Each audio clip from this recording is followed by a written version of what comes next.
Hello everyone and welcome back on our YouTube channel Winners English Academy. I welcome you all on this educational platform. तो इस video में हम यहाँ पर discuss करने जा रहे हैं स्पोकन क्लास को लेकर के। तो स्पोकन क्लास जैसे कि हमने आपको बताया था कि इंग्लिश स्पीकिंग के ऊपर हमने जो है 60 डेज़ का एक आपका पूरा का पूरा एक सेशन बनाया है।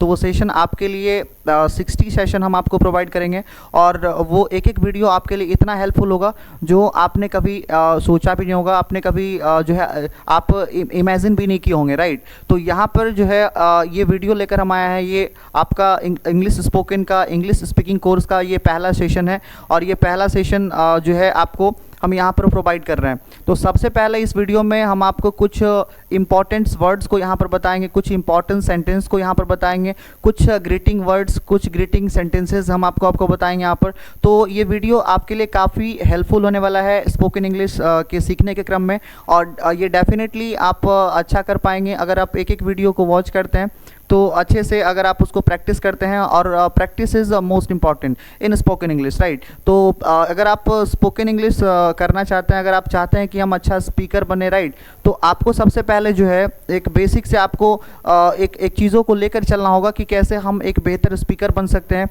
और एक एक छोटी से छोटी चीज़ों पर आपको ध्यान देना पड़ेगा और तब जा कर के आप एक बेहतर स्पीकर बन सकते हैं। तो सबसे पहले हमने यहाँ पर पहला सेशन ये बनाया है, तो ये सेशन आपके लिए इतना इम्पॉर्टेंट होगा जो आपको अंग्रेज़ी के बोलने के क्रम में काफ़ी ये हेल्पफुल करेगा। कई बार ये होता है ना कि हम यहाँ पर हमारे ज़ुबान से ही कोई वर्ड नहीं निकल पाता, जैसे हम कई बार बोलते हैं, बहुत सारे लोग या इवन बहुत सारे लोग हम देखते हैं ऐसे कि थैंक यू भी नहीं बोल पाते हैं, है ना। तो हमने एक सेशन ये यहाँ पर बनाया है कि ताकि आप एक बेसिक्स आज पहले डे में आप ये सीखेंगे कि आप एक बेहतर स्पीकर या एक बेहतर स्पीकिंग की तरफ कैसे आगे बढ़ सकते हैं, मतलब बेहतर आप कैसे बन सकते हैं इंग्लिश में। तो इसमें हमने हर चीज़ का ध्यान रखा है ताकि जो है आपको किसी भी प्रकार का कोई प्रॉब्लम का सामना ना करना पड़े, राइट। तो चलिए यहाँ पर हम पहले बात कर लेते हैं ये सेशन के ऊपर। तो ये हमारा सेशन है। तो हमने क्या बताया पहले ये आपको कि हमने आपको 60 डे के लिए आपको प्रॉमिस किया था कि 60 डेज़ हम आपको सेशन प्रोवाइड करेंगे इंग्लिश स्पोकन के ऊपर और वो सेशन एक से एक बढ़ के होगा यहाँ पर। तो सबसे पहला सेशन को देख करके आप ये नहीं कह सकते हैं कि ये सेशन बहुत ही बेसिक है बेसिक, लेकिन आप प्रैक्टिस अगर नहीं करेंगे तो ये भी आपकी ज़ुबान पर नहीं आ पाएगा। तो ये पहला सेशन हमारा है डे 1, 60 डेज़ हमारा प्लेस है। हमारा जो हमने यहाँ पर ये प्लेस लिया था, प्रतिज्ञा किया था कि भाई आपको हम क्या करेंगे, 60 डेज़ का जो है वो सेशन प्रोवाइड करेंगे। तो सबसे पहले हम यहाँ पर ये बहुत ही बेसिक से जो है ग्रीटिंग्स को लेकर के हम यहाँ पर आए। जब भी आप किसी से मान लीजिए मिलते हैं, जब भी आप किसी से मिलते हैं तो वो डिपेंड करता है, यहाँ पर आपके फ्रेंड हो सकते हैं, वो यहाँ पर जो है आपके अंकल हो सकते हैं, आपके कोई भी हो सकते हैं, वो यहाँ पर आपसे छोटे भी हो सकते हैं। तो ग्रीटिंग करने के लिए कई सारे जो है वर्ड्स हम यूज़ करते हैं। जैसे अगर आप मॉर्निंग टाइम में आप देखते हैं, सुबह के समय में, तो हम किसी को भी क्या बोलते हैं यहाँ पर, जैसे आपके अगर कोई अंकल हो गए तो हम बोलते हैं गुड मॉर्निंग अंकल, है ना। गुड मॉर्निंग, नॉट मॉर्निंग नहीं बोलना है, जहाँ पर मॉर्निंग होता है वहाँ पर मॉर्निंग आपको नहीं बोलना है, गुड मॉर्निंग, राइट। तो यहाँ पर आप देखिएगा गुड मॉर्निंग अगर बोलना है तो जब भी सुबह में आप देखेंगे यहाँ पर, तो सुबह में जब हम नमस्ते किसी को करते हैं तो आप गुड मॉर्निंग से यहाँ पर बोल सकते हैं। इसके अलावा जब भी हम दोपहर की बात करें तो दोपहर में जब हम किसी से मिलते हैं तो आपको क्या बोलना है यहाँ पर, 12 बजे के बाद जो है, दिन में 12 बजे के बाद हम अगर किसी से मिलते हैं तो वहाँ पर आपको बोलना है गुड आफ्टरनून, राइट। तो सबसे पहले जो है आपको क्या बोलना है, गुड आफ्टरनून। आपको लग रहा होगा कि ये काफ़ी बेसिक सेशन है, लेकिन आप ये समझिए कि बूंद बूंद से ही घड़ा भरता है। तो आप चीज़ों को अगर आप अच्छे से समझते हैं तो डेफिनेटली आप एक अच्छा स्पीकर बन पाएंगे। अगर आप इसको इग्नोर करते हैं तो आप कभी भी एक बेहतर स्पीकर नहीं बन सकते हैं, इस बात की गारंटी मैं आपको लिख के दे सकता हूँ। तो यहाँ पर आप देखेंगे सबसे पहले कि ये जो हमारा ये है आपका यहाँ पर गुड इवनिंग हम कब यूज़ करते हैं, गुड इवनिंग करते हैं कब यूज़ करते हैं, तो यहाँ पर शाम में यूज़ करते हैं, शाम टाइम। जैसे हम बोलते हैं यहाँ पर 6 बजे के बाद, या जब भी आपको लगे कि शाम हो गया है तो उस टाइम आप बोल सकते हैं गुड इवनिंग, राइट। चलिए, तो यहाँ पर आप देखिएगा गुड इवनिंग बोलते हैं यहाँ पर कब, तो हम बोलते हैं शाम टाइम में। शाम जब होता है उस टाइम हम गुड मॉर्निंग नहीं बोलते हैं, वहाँ पर बोलते हैं गुड इवनिंग बोलते हैं। तो सुबह में आपने ये चीज़ नोटिस किया होगा, जब भी हम सुबह में किसी से भी मिलते हैं तो हमें क्या बोलना है वहाँ पर, या लोग क्या बोलते हैं, तो वो लोग बोलते हैं गुड मॉर्निंग, राइट। और जब भी हम दोपहर मिलेंगे वहाँ पर गुड आफ्टरनून, जब भी हम यहाँ पर बोलते हैं शाम में बोलेंगे तो क्या बोलेंगे यहाँ पर, तो गुड इवनिंग बोलेंगे, good evening, good evening, right. तो यहाँ पर ये तीनों जो है आपका ग्रीटिंग्स वाला जो सेंटेंसेस था वो आपने सीख लिया यहाँ पर। चलिए अब यहाँ पर देखिएगा, यहाँ पर कई बार ये होता है, आप देखिएगा कि रात में लोग फ़ोन करते हैं या किसी से मिलते हैं, डायरेक्टली बोलते हैं गुड नाइट। गुड नाइट का ये कतई मतलब नहीं है कि किसी से मिलने पर हम गुड नाइट किसी को बोलते हैं। गुड नाइट हम तब बोलते हैं जब किसी से हम अलविदा हो रहे हो, मतलब वहाँ से जब हम सोने जा रहे होते हैं, राइट। जैसे मान लीजिए कि कोई व्यक्ति जो है किसी दूसरे रूम में सो रहा है, आप दूसरे में सो रहे हैं, तो अगर आप वहाँ से दोनों अलग अलग रूम में सोने जा रहे हैं तो आप बोल सकते हैं आपस में गुड नाइट। या किसी पे फ़ोन पे बात कर रहे हैं, वो भी सोने जा रहा है, आप भी सोने जा रहे हैं, तो आप बोल सकते हैं यहाँ पर गुड नाइट। उस समय आप लास्ट में बोल सकते हैं वर्ड, शुरुआत में ही नहीं बोलना है गुड नाइट, राइट। तो ये चीज़ आपको थोड़ा सा जो है नोटिस करना है। अब जब भी देखिएगा, कई बार क्या होता है कि हम कहीं पर जाते हैं और वहाँ से वापस आ रहे होते हैं, तो हम कई बार क्या बोलते हैं, bye bye see you, bye bye see you. तो आप बोलते हैं bye see you. Bye see you का मतलब क्या होता है, तो जैसे बोलते हैं जब भी हम वहाँ से जाते हैं तो सी यू का मतलब होता है फिर मिलेंगे, राइट। या ये भी बोल सकते हैं सी यू अगेन, तो ये भी वर्ड यहाँ पर यूज़ होता है। तो जब भी हम बोलते हैं बाय बाय सी यू तो बोलते हैं अच्छा फिर मिलेंगे। तो आप ये समझिए। अब देखिएगा, कई बार क्या होता है कि हम किसी से फर्स्ट टाइम मीट करते हैं, राइट। कई बार क्या होता है कि किसी से हम फर्स्ट टाइम मीट करते हैं, तो उस टाइम मीट जब हम करते हैं, इन द सेंस जब भी हम उससे बातें करते हैं बैठ करके मिल करके, तो वहाँ पर उससे बात करके अगर हमें अच्छा लगता है या हमें अच्छा फील होता है, तो हम ये जाने वक्त में ये वर्ड बोलते हैं nice to meet you, nice to meet you. या अगर हम बात करके अच्छा लगा, जैसे आपसे मिलकर अच्छा लगा, तो हम क्या कहेंगे यहाँ पर, नाइस टू मीट यू। अगर आपसे बात करके अच्छा लगा तो हम बोल सकते हैं nice to talk to you, nice to talk to you. इसका मतलब क्या होगा कि आपसे बात करके अच्छा लगा या आपसे मिलकर अच्छा लगा, उस टाइम ही बोल सकते हैं कि यहाँ पर नाइस टू मीट यू। दोनों का एक ही सेंस है यहाँ पर। देखिएगा, जब भी हम बोलते हैं किसी को have a good day, have a good day, तो हैव अ गुड डे हमें कब बोलना है, हैव अ गुड डे हमें तब बोलना है जब भी आप देखेंगे किसी को आप बोलते हैं कि आपका दिन शुभ हो, है ना, have a nice day, have a good day. यानी कि किसी को आप बेस्ट विशेष कर रहे हैं कि आपका दिन शुभ हो, आपका दिन अच्छा हो, है ना, तो हम बोलते हैं have a nice day, have a good day, right. चलिए यहाँ पर ध्यान दीजिएगा, जब भी कोई व्यक्ति आपका एक छोटा सा भी काम कर देता है या कोई भी काम आप किसी से लेते हैं, यानी कि आप पर किसी व्यक्ति ने एहसान किया या आपका कोई छोटा से छोटा काम कर दिया, तो आप वहाँ पर उसको हम क्या करते हैं, तो वहाँ पर जो है हम बोलते हैं उसको थैंक यू, है ना। जैसे मान के चलिए आपको किसी भी समय पेन की ज़रूरत है और आपके पास पेन नहीं है, और उस टाइम अगर आपको किसी ने पेन दिया तो आप उसको क्या बोलेंगे, आपकी ज़रूरतों को जो है, ज़रूरत पर उन्होंने काम दिया तो आप बोल सकते हो उसको वो सामान देने के लिए थैंक यू, राइट। तो आप ऐसे बोल सकते हैं। तो यहाँ पर थैंक यू का जो है कई सारा मतलब होता है। जैसे आप देखिएगा कि थैंक यू जब हम बोलते हैं यहाँ पर, तो थैंक यू बोलते समय हम थैंक यू भी बोलते हैं, आप देखे होंगे यहाँ पर थैंक यू भी बोलते हैं, हम यहाँ पर किसी को थैंक्स भी बोल देते हैं, राइट। अब यहाँ पर आप ध्यान दीजिएगा, जैसे हम कई बार थैंक यू वेरी मच भी बोलते हैं, thank you very much, thank you very much. जैसे हम ये भी बोलते हैं थैंक यू सो मच, लेकिन सभी में अंतर होता है। जितने भी हमने आपको बताया अभी just, thank you very much, thank you so much, इस सभी में अंतर है। जैसे आप नॉर्मली किसी को बोल सकते हैं थैंक यू, चलने वाला है। अगर आपका कोई छोटा सा काम कर दिया जो आप खुद ही कर सकते, उसको क्या बताना है, थैंक्स, है ना, थैंक्स बोलना है। मतलब अगर छोटा सा काम कर दिया तो आप थैंक्स बोल करके निकल सकते हैं। थैंक यू एक अच्छा ऑप्शन हो सकता है यहाँ पर। इसके अलावा हम यहाँ पर बात कर रहे हैं थैंक यू वेरी मच। तो थैंक यू वेरी मच का मतलब क्या होता है, जैसे आपको किसी को बहुत धन्यवाद बोलना है, मतलब बहुत ही आपका बड़ा काम कर दिया इन्होंने, तो आप ये बोल सकते हैं थैंक यू वेरी मच, या आप ये बोल सकते हैं thank you so much, right. तो thank you so much, thank you very much तब बोला जाता है जब आपके ऊपर किसी ने बड़ा एहसान किया है या आपका कोई बड़ा काम कर दिया है या कोई भी ज़रूरत आपको पूरा किया है बड़ा सा, तो आप ये बोल सकते हैं थैंक यू वेरी मच। और नहीं तो आप थैंक यू की जगह पर भी बोल सकते हैं थैंक यू वेरी मच। आपको लगे कि वो इंसान मेरे लिए कहीं ना कहीं जो है बहुत बड़ा काम किया है, तो आप बोल सकते हैं thank you very much, thank you so much, right. चलिए, तो आई होप यहाँ पर जो हम आपको सिखाने का प्रयास कर रहे हैं वो आप सीख रहे होंगे, और डेफिनेटली अगर आप अच्छे से एक एक चीज़ को सीखते हैं, एक एक चीज़ को प्रैक्टिस करते हैं, तो आप एक अच्छा स्पीकर बनेंगे। और ये बात कहीं ना कहीं 100% सत्य है। जो व्यक्ति प्रैक्टिस किया है, जो प्रैक्टिस होता है, practice makes a man perfect, right. तो प्रैक्टिस अगर आप करते हैं तो एक अच्छा स्पीकर बनने की जो है बहुत ही बहुत आपके अंदर जो है वो इच्छा शक्ति होती है सीखने की, तो आप एक डेफिनेटली एक अच्छा स्पीकर बनते हैं और बनेंगे ही आप अगर सीखेंगे अच्छे तो यहाँ पर आप ध्यान दे रहे हैं पहला कि हम बोल रहे हैं क्या कि ये थैंक यू वर्ड को जो है हम कई तरीके से बोल सकते हैं। एक तो थैंक यू, एक थैंक्स, और यहाँ पर थैंक यू वेरी मच या thank you so much, right. चलिए फिर इसके बाद हम यहाँ पर जब भी किसी से मिलते हैं फर्स्ट टाइम तो हम उसको क्या बोल देते हैं, हाउ आर यू, है ना, पूछते हैं यहाँ पर।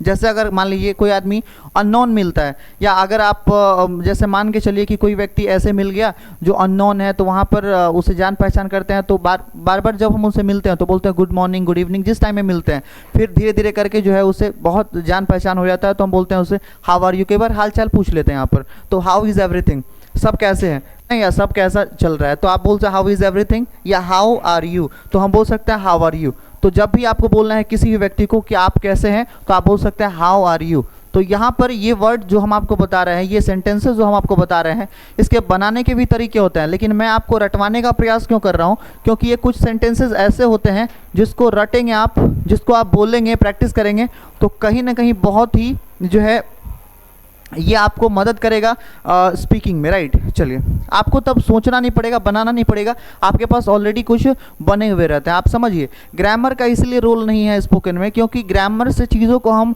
बनाते हैं, लेकिन अब देखिएगा इंग्लिश बोलने के लिए इंग्लिश में थिंक करना पड़ता है, आपको सोचना पड़ता है। अगर आप नहीं सोचेंगे तो आप सोचेंगे कि हम हिंदी भी सोचें, उसको बना करके ट्रांसलेट करें, पॉसिबल नहीं है। यहाँ पर आप एक अच्छा फ्लुएंट स्पीकर नहीं बन सकते हैं, आप एक धारा प्रवाह अंग्रेजी नहीं बोल सकते हैं। चलिए तो नेक्स्ट यहाँ पर स्लाइड में हमारा देखिएगा, बहुत सारे लोगों को क्या होता है यहाँ पर कि जैसे हम बोल रहे हैं ना, जैसे मान के चलिए यहाँ पर थैंक यू हमने बताया कि उसमें बोलने प्रॉब्लम होता है। अब देखिएगा जैसे बोलते हैं एक्सक्यूज़ मी, तो बहुत सारे लोगों को एक्सक्यूज़ मी बोलने में भी प्रॉब्लम होता है। तो एक्सक्यूज़ मी जो है कब बोलते हैं आप, एक्सक्यूज़ मी का जो एक्चुअल मीनिंग होता है वो होता है माफ़ कीजिए।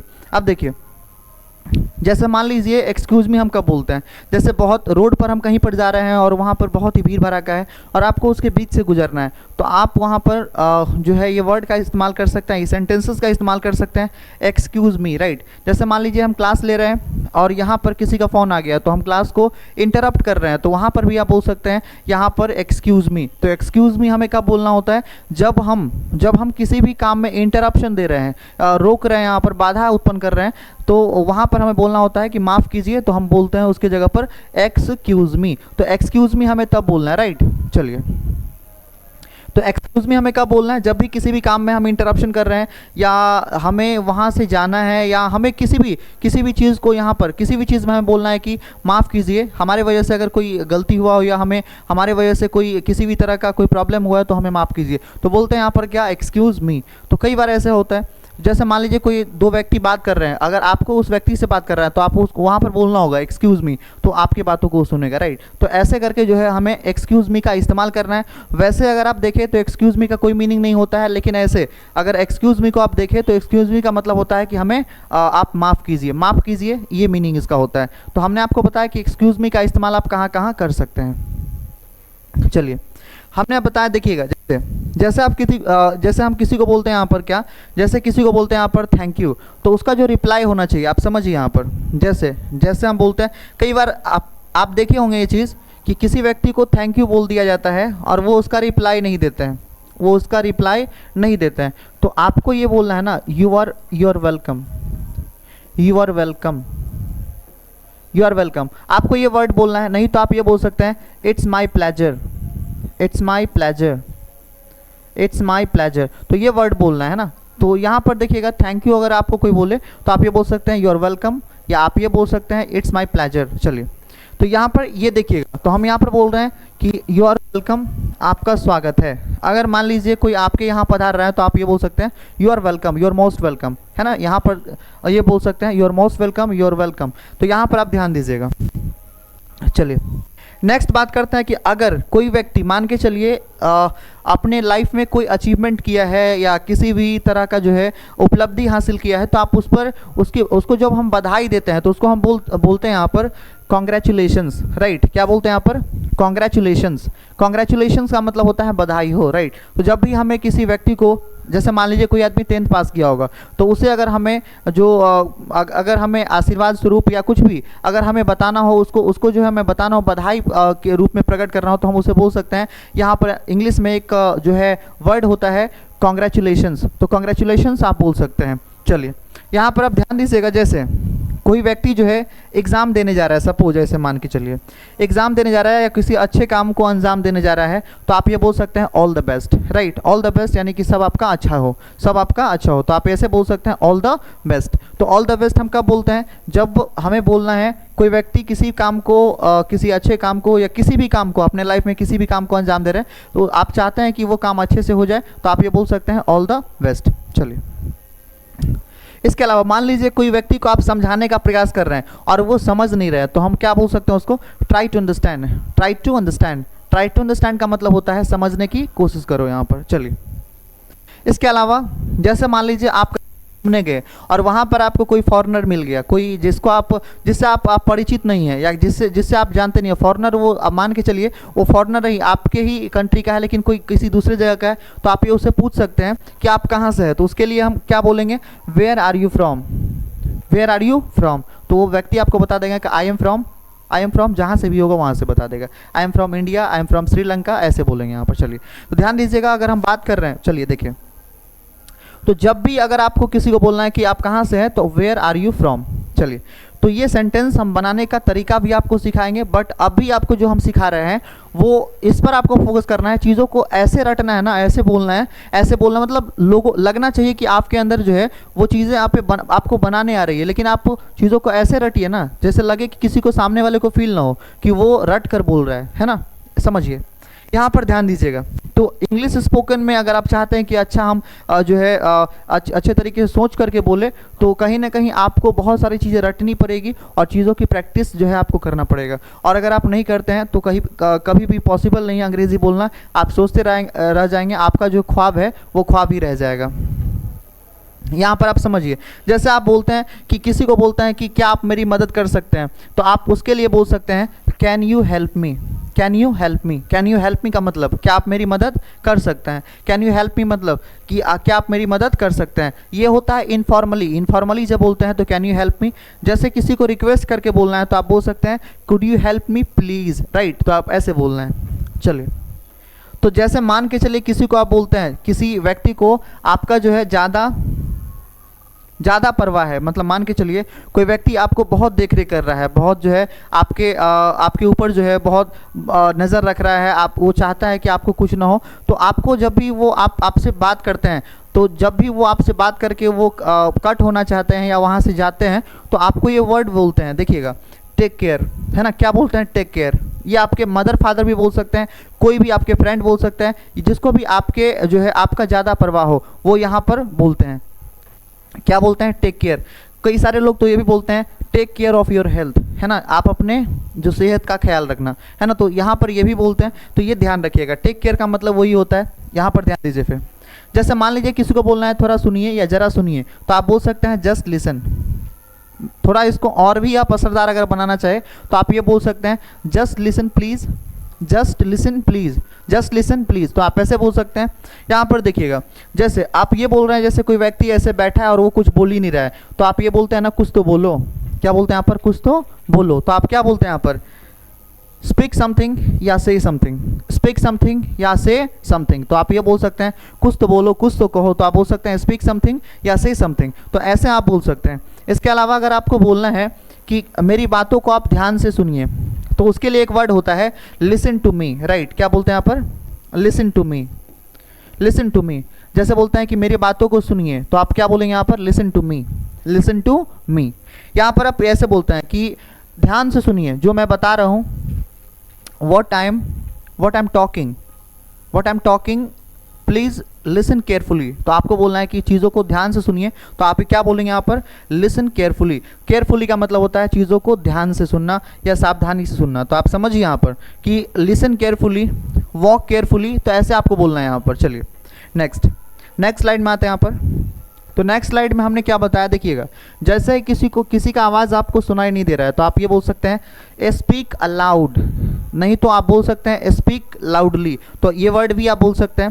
इसके अलावा देखिएगा, जैसे किसी को बोलना हमें यहाँ पर बोलना है कि धीरे से चलो या धीरे धीरे चलो, तो आप बोल दें यहाँ पर वॉक स्लोली। क्या बोलेंगे यहाँ पर? Walk slowly. आपको वॉक स्लोली नहीं बोलना है, आपको बोलना है वॉक स्लोली। तो यहाँ पर प्रोनाउंसिएशन पर भी हमें जो है ध्यान देना है। चलिए, जैसे मान लीजिए कई बार आप देखते होंगे कई सारे सेलिब्रिटीज ऐसे बोलते हैं आई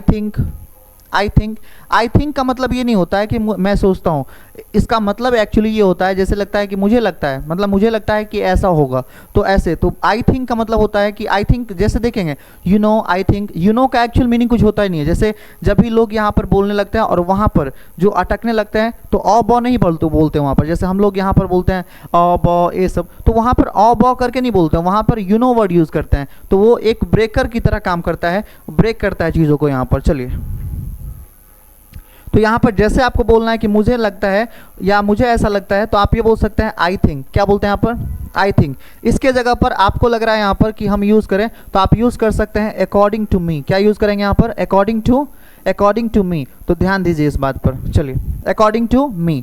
अगर हम बात करें यहाँ पर, जैसे बोलते हैं कि मुझे नहीं लगता, कई बार तो ऐसे ही होता है ना, मुझे नहीं लगता। आई डोंट थिंक का मतलब होता है मुझे नहीं लगता कि वो बहुत कुछ कर पाएगा, तो बोलते हैं आई डोंट थिंक कि वो कुछ कर पाएगा। तो ऐसे, और जब भी आप बोलते हैं तो इंग्लिश में हिंदी को मिक्स करके जब आप बोलते हैं शुरुआत में, तो कहीं ना कहीं बहुत ही हेल्प करता है, और आपकी जो है जुबान जो चौक कर गया रहता है वो धीरे धीरे करके खुलना स्टार्ट हो जाता है। तो पहले काम क्या कीजिए कि चीज़ों को दोनों को बैलेंस करके इंग्लिश बोलिए, इंग्लिश और हिंदी को मिला करके बोलिए, धीरे धीरे करके आपके अंदर जो है वो फ्लुएंसी आ जाएगी। वो अगली क्लास में हम आपको इससे बेहतर क्लास आपको प्रोवाइड करेंगे, और डेफिनेटली एक अच्छा जो आपके लिए वो चीज़ जो है मदद का काम करेगी यहाँ पर। इसके अलावा अगर बात करें, जैसे बोलते हैं ना मुझे ऐसा लगता है, तो आई थिंक सो। क्या बोलेंगे यहाँ पर? I think so. जैसे हम बोलते हैं यहाँ पर मुझे भरोसा है, बिलीव, या मुझे विश्वास है, आई बिलीव, है ना, आई बिलीव, मुझे विश्वास है, मुझे भरोसा है, तो बोलेंगे आई बिलीव, राइट। चलिए, जैसे अगर हम किसी व्यक्ति से बात कर रहे हैं, अगर उसे जो है कोई बात बुरा लगने वाला है, तो हम उसको पहले ही बोल देते हैं कि अगर आप बुरा ना माने तो मैं एक बात कहूँ, तो आप ऐसे बोलते हैं इफ़ यू डोंट माइंड का मतलब क्या होता है? अगर आप बुरा ना माने तो मैं एक बात कहूँ, तो आप बोल सकते हैं इफ़ यू डोंट माइंड से समथिंग, आई से समथिंग, राइट। तो ऐसे आप बोल सकते हैं। यहाँ पर देखिएगा, जैसे कोई व्यक्ति ऐसा होता है कि किसी को फ़र्क ही नहीं पड़ता है, तो आप बोल सकते हैं ऐसे कि मुझे फ़र्क नहीं पड़ता, आई डोंट केयर, मुझे फ़र्क नहीं पड़ता, आई डोंट केयर। ध्यान दीजिएगा, तो आई डोंट केयर बोलते हैं।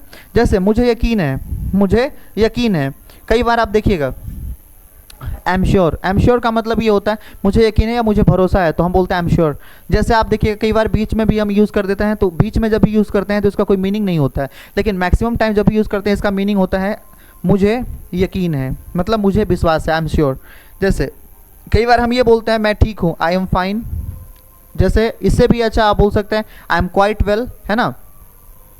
चलिए नेक्स्ट, अगर हमें बोलना है यहाँ पर कि कोई प्रॉब्लम नहीं है, कोई समस्या नहीं है, तो आप ये बोल सकते हैं नो प्रॉब्लम, या अदरवाइज आप ये बोल सकते हैं नो इशू। क्या बोल सकते हैं? No issue. तो यहाँ पर ये वर्ड आप यूज़ कर सकते हैं, नो इशू, नो प्रॉब्लम, है ना, नो ट्रबल यहाँ पर। चलिए नेक्स्ट स्लाइड में हम आते हैं यहाँ पर। तो हमने यहाँ पर बहुत सारे जो है सेंटेंसेस को डिस्कस किए, और वो बहुत ही छोटे छोटे सेंटेंसेस हमने आपको बताया था, और वो सेंटेंस को अगर आप प्रैक्टिस करते हैं डे टू डे लाइफ में, तो बहुत हद तक आप अंग्रेज़ी को इम्प्रूव कर पाएंगे। तो उसमें हमने कुछ और भी ऐड किया है। क्या ऐड किया है यहाँ पर? तो आप यहाँ पर देखेंगे कुछ हमने इम्पॉर्टेंस वर्ड को भी ऐड किया है, जो स्पोकन के लिए इम्पॉर्टेंट होता है। और ये वर्ड ऐसा होता है जो आपको अंग्रेज़ी बोलने के दौरान आपको यूज़ करना है, तो अंग्रेज़ी और भी खूबसूरत जो है वो आपके ज़ुबान से निकलती है, और लोगों को जो है लोगों के ऊपर इसका एक अच्छा इंप्रेशन जाता है। जैसे हम यहाँ पर बोलते हैं क्या, जैसे बोलते हैं प्रॉपरली, तो प्रॉपरली का मतलब क्या होता है? जैसे बोलते हैं प्रॉपरली होता है, प्रॉपरली नहीं होता है, प्रॉपरली। तो यहाँ पर बोलते हैं प्रॉपरली मतलब क्या होता है? जैसे हम ये बोलते हैं अच्छी तरह से, है ना, अच्छी तरह से, है ना। अच्छी तरह से जब ये बोल रहे हैं कि क्या आप अंग्रेजी अच्छी तरह से बोल सकते हैं, can you speak English properly, तो ऐसे बोलते हैं तो प्रॉपरली मतलब होता है अच्छी तरह से यहाँ पर। तो आप ऐसे बोल सकते हैं ईजिली। ईजिली का मतलब क्या होता है, आसानी से। ईजिली का मतलब I can do it easily, I can do it easily, मैं इसे आसानी से कर सकता हूँ। यहाँ पर देखिएगा जैसे हम बोलते हैं हार्डली। हार्डली का मतलब यहाँ पर होता है मुश्किल से, बहुत ही रेयर, मतलब ऐसा बोलता है ना मुश्किल से जब भी हमें बोलना हो तो बोलता है हार्डली। हार्डली हार्डली हमें बोलना है तो हार्डली वर्ड यूज़ करते हैं। जैसे बोलते हैं रेयरली। रेयरली का मतलब होता है बहुत ही मुश्किल से, शायद ही, शायद ऐसे बोल सकते हैं, मतलब जो शायद ही कहीं पर मिलता हो वहाँ पर हम इस वर्ड के लिए यूज़ करते हैं रेयरली। क्या वर्ड यूज़ करते हैं, रेयरली। रेयरली का मतलब क्या होता है, रेयरली का मतलब होता है शायद या बहुत ही मुश्किल से, डिफ़िकल्ट टू फाइंड, है ना। तो ध्यान दीजिएगा यहाँ पर। इसके अलावा हम यूज़ करते हैं मोस्टली, है ना। क्या बोलते हैं यहाँ पर, मोस्टली। तो मोस्टली के लिए क्या वर्ड यूज़ करते हैं, ज़्यादातर। क्या बोलते हैं यहाँ पर, तो हिंदी में हम यूज़ करते हैं ज़्यादातर। तो मोस्टली वर्ड जब भी हम यूज़ करते हैं तो बोलते हैं यहाँ पर ज़्यादातर या अधिकतर। चलिए, जैसे अगर हमें बोलना है ऑलमोस्ट। ऑलमोस्ट, अब देखिए लगभग का कई सारा मीनिंग होता है। जैसे हम ये बोलते हैं कई बार अराउंड बोलते हैं, कई बार हम यहाँ पर बोलते हैं, यहाँ पर ऑलमोस्ट बोलते हैं, कई बार हम अप्रॉक्स बोलते हैं, है ना। क्या बोलते हैं, अप्रॉक्स बोलते हैं, अप्रॉक्स बोलते हैं कई बार, तो अप्रॉक्स बोलते हैं। तो ये सारे के सारे जो वर्ड है ना, सब का मतलब लगभग ही होता है, बट लेकिन सब का मीनिंग जो है अलग अलग होता है। जैसे हम बोलते हैं ऑलमोस्ट, मतलब जैसे बोलते हैं कि दोनों का मीनिंग जो है, दोनों का मीनिंग हमें क्या बोलना है, दोनों का मीनिंग जब भी मान के चलिए दोनों का मीनिंग हमें कब ऐसे देखेंगे, तो ऑलमोस्ट आप देखते हैं ऐसे कि ऐसे लगता है ना जैसे कि कोई काम पूरा ही होने वाला है, ऑलमोस्ट होने ही वाला है, मतलब जैसे चीज़ कंप्लीट होने ही वाली है, तो वहाँ पर आप यूज़ कर सकते हैं ऑलमोस्ट। अप्रॉक्स वर्ड यूज़ करते हैं मैथमेटिक्स जब भी हम सॉल्व करते हैं या नंबर में कोई भी चीज़ हमें लगभग में दिखाना हो तो अप्रॉक्स वर्ड यूज़ करते हैं। इसके अलावा अराउंड, जैसे हमें किसी भी चीज़ का जो है अंदाज़ा बताना हो कि ये चीज़ इतना लगभग होगा तो आप ये बोल सकते हैं अराउंड वर्ड यूज़ कर सकते हैं। या आप अबाउट वर्ड भी यूज़ करते हैं, तो अबाउट वर्ड भी किया जाता है। वैसे अबाउट का मतलब के बारे में होता है, लेकिन अबाउट का मतलब ही लगभग होता है, इस बात को आप ध्यान दीजिएगा यहाँ पर। चलिए, इसके अलावा जैसे मान के चलिए बोलते हैं एब्सोल्युटली, तो एब्सोल्युटली का मतलब क्या होता है, एब्सोल्युटली का मतलब होता है बिल्कुल। तो आप जैसे देखते हैं ना एब्सोल्युटली, एब्सोल्युटली का मतलब क्या होता है, बिल्कुल। मतलब जैसे किसी भी चीज़ को बताना है कि वो बिल्कुल ठीक है ऐसे ही होगा, तो आपको बताना है एब्सोल्युटली, मतलब वो करेक्ट ही है ऐसे ही होगा, तो आप बोलते हैं एब्सोल्युटली। जैसे किसी के बात से आप सहमत है तो आप ये बोल सकते हैं यहाँ पर एब्सोल्युटली, वो चीज़ सही है, एकदम सही है, तो बिल्कुल यहाँ पर बोलना है इसके लिए एब्सोल्युटली। इसके अलावा देखेंगे एक्सट्रीमली। एक्सट्रीमली का मतलब होता है अत्यधिक, मतलब ज़रूरत से ज़्यादा। यहाँ पर बोलते हैं ना ज़रूरत से ज़्यादा, तो बोलते हैं एक्सट्रीमली इंपॉर्टेंट। जैसे मान लीजिए कि आज के डेट में अंग्रेजी बोलना जो है वो बहुत ही इंपॉर्टेंट है, ज़रूरत से ज़्यादा इंपॉर्टेंट है, तो आप ये बोल सकते हैं इंग्लिश इज़ एक्सट्रीमली इंपॉर्टेंट, है right, English is extremely important. यहाँ पर आप देखेंगे, यहाँ पर जैसे बोलते हैं कुछ हद तक, कुछ हद तक, कुछ हद तक के लिए हम क्या वर्ड यूज़ करते हैं, टू सम एक्सटेंट। कुछ हद तक के लिए हम वर्ड यूज़ करते हैं टू सम एक्सटेंट। इसके अलावा बोलते हैं ओकेजनली। ओकेजनली के लिए हम यूज़ करते हैं यहाँ पर ओकेजनली का मतलब होता है कभी कभी। एक वर्ड हमने इसमें मिस कर दिया है, एक वर्ड है यहाँ पर डेफिनेटली। डेफिनेटली का मतलब होता है निश्चित रूप से। क्या होता है यहाँ पर, निश्चित रूप से। जैसे हमें बताना हो कि आप निश्चित रूप से अंग्रेजी का स्पीकर बन सकते हैं, you can be a English speaker definitely, तो डेफिनेटली वर्ड यूज़ करेंगे यहाँ पर। चलिए, नेक्स्ट स्लाइड में हम यहाँ पर आते हैं। नेक्स्ट स्लाइड में आप जैसे हमें बोलना है अगेन, तो अगेन बोलना है। देखिएगा अगेन वर्ड जब कब यूज़ करते हैं, जब भी हमें बोलना है कि दोबारा, है ना। क्या बोलते हैं यहाँ पर, दोबारा, कि ये चीज़ फिर से होगा, है ना, फिर से होगा, अगेन अगेन। और जैसे बोलना है एक बार फिर, तो हम बोलते हैं वहाँ पर वंस अगेन। क्या बोलते हैं यहाँ पर, वंस अगेन। चलिए, तो वंस अगेन का मतलब होता है एक बार फिर या एक बार दोबारा से, तो बोलते हैं यहाँ पर। जैसे बोलते हैं ऑफन। ऑफन का मतलब क्या होता है, ऑफन का मतलब होता है अक्सर। अक्सर मतलब प्रायः, प्रायः या अक्सर बोलते हैं यहाँ पर। चलिए, ऑल द टाइम का मतलब होता है हर समय। ऑल द टाइम का मतलब होता है हर समय। कंप्लीटली, कंप्लीटली का मतलब क्या होता है, पूरी तरह से। इसके अलावा बोलते हैं एक्चुअली। एक्चुअली इसको बोलते हैं बहुत सारे लोग क्या बोलते हैं, एक्चुअली बोलते हैं, बहुत सारे लोग एक्चुअली बोलते हैं। तो कई सारे बोलने का तरीका अलग अलग हो सकता है, बट यहाँ पर जो राइट प्रोनाउंसिएशन है वो होता है एक्चुअली। एक्चुअली का मतलब होता है यहाँ पर असल में या वास्तव में। यहाँ पर ध्यान दीजिएगा, जैसे हम बोलते हैं लिटरली। लिटरली का मतलब होता है सचमुच। इसके जगह पर एक वर्ड और यूज़ कर सकते हैं, जिसे बोलते हैं रियली। क्या बोलते हैं यहाँ पर, रियली। रियली बोल सकते हैं, उसी के जगह पर आप लिटरली वर्ड को भी आप प्लेस कर सकते हैं। इसके अलावा जैसे बोलना है हमें कम से कम, कोई भी चीज़ कम से कम आप अंग्रेजी तो बोलो, कम से कम अंग्रेजी तो बोलो, तो आप क्या बोल सकते हैं, आप ये बोल सकते हैं क्या कि यहाँ पर at least you speak English, at least you speak English. तो आप बोल सकते हैं कम से कम आप अंग्रेजी तो बोल लो। तो यहाँ पर आप ध्यान दीजिएगा, जैसे कहते हैं किसी को बताना है कि अधिकतम या ज़्यादा से ज़्यादा कितना, तो बोलते हैं मैक्सिमम। क्या वर्ड यूज़ करते हैं, मैक्सिमम। इसके अलावा जैसे हम बोलते हैं कम से कम या बहुत ही न्यूनतम बोलते हैं, तो यहाँ पर बोलते हैं मिनिमम। क्या बोलते हैं, मिनिमम। इसके अलावा बोलते हैं इवेंचुअली। इवेंचुअली का मतलब क्या होता है, अंततः। इवेंचुअली जब भी हम बोलते हैं किसी भी चीज़ में फाइनली वर्ड यूज़ करते हैं, फाइनली का मतलब ये होता है अंततः, या आप इसके जगह पर आप एक वर्ड यूज़ कर सकते हैं इवेंचुअली। इवेंचुअली का भी मतलब क्या होता है, अंततः। इसके अलावा हमने अभी वर्ड किया था यूज़ अप्रॉक्स। अप्रॉक्स से बना है अप्रॉक्सीमेटली। अप्रॉक्सीमेटली का भी मतलब क्या होता है, लगभग। जैसे मान के चलिए आप बता रहे हैं कि आपके पास आप जो आपके पास कितना डेटा होगा उसका, तो आप ये बोलते हैं ना कि अप्रॉक्सीमेटली इतना होगा, बट अप्रॉक्सीमेटली का ही मतलब होता है लगभग। तो अप्रॉक्सीमेटली आप संख्या को लगभग या उस पॉइंट बताने के सेंस में बता सकते हैं। चलिए नेक्स्ट स्लाइड में आते हैं। यहाँ पर नेक्स्ट स्लाइड में एक वर्ड हमने लिया है, यहाँ पर लिया है, यहाँ पर केयरलेस। केयरलेस का मतलब होता है लापरवाह। क्या होता है यहाँ पर, लापरवाह। एक वर्ड है यहाँ पर कॉमनली। कॉमनली का मतलब होता है सामान्यतः, सामान्यतः। यहाँ पर बोलते हैं हार्डली। हार्डली का मतलब ये होता है, यहाँ पर एक वर्ड ये रिपीट हो गया है। इसके अलावा अगर हम बात करें यहाँ पर समटाइम। समटाइम का मतलब ये होता है कभी कभी या कभी कभार, है ना। यहाँ पर एग्जैक्टली। एग्जैक्टली का मतलब होता है बिल्कुल। जैसे किसी बात से आप सहमत है, तो वहाँ पर आप ये बोल सकते हैं सेम चीज़ आप बोलना चाह रहे हैं, वही चीज़ वो बोल रहा है, तो आप ये बोल सकते हैं एग्जैक्टली। एग्जैक्टली, तो वहाँ पर आप एग्जैक्टली वर्ड से जो है चीज़ों को रिप्लेस करते हैं, चीज़ों को जो है मैचअप करते हैं। तो आई होप ये वीडियो आपके लिए काफ़ी हेल्पफुल रहा होगा। और ये हमारे इंग्लिश स्पीकिंग कोर्स का ये पहला जो है वीडियो था, और ये वीडियो से आपको काफ़ी कुछ सीखने को मिला होगा। और मैं अंततः ये बताना चाहता हूँ कि अगर आप एक अच्छा स्पीकर बनना चाहते हैं, तो जो चीज़ हमने आपको प्रोवाइड कराया है, चीज़ों को और इन्हेंस करके, चीज़ों को और जो है रेक्टिफाई करके, चीज़ों को अपने प्रोनाउंसिएशन को और जो है इन्हेंस करके आपको अंग्रेज़ी बोलना है, और इन सारे शब्दों को, इन सारे सेंटेंसेस को आपको प्रैक्टिस करना है। और मैं आपको ये विश्वास दिलाता हूँ, ये अश्योर करता हूँ कि आप एक अच्छा स्पीकर बन पाएंगे अगर आप मेरे साथ 60 डेज़ जो सेशन है वो 60 डेज़ के सेशन को आप अटेंड करेंगे। तो मिलते हैं फिर आपसे नेक्स्ट वीडियो में। तब तक के लिए जय हिंद। Thanks for watching.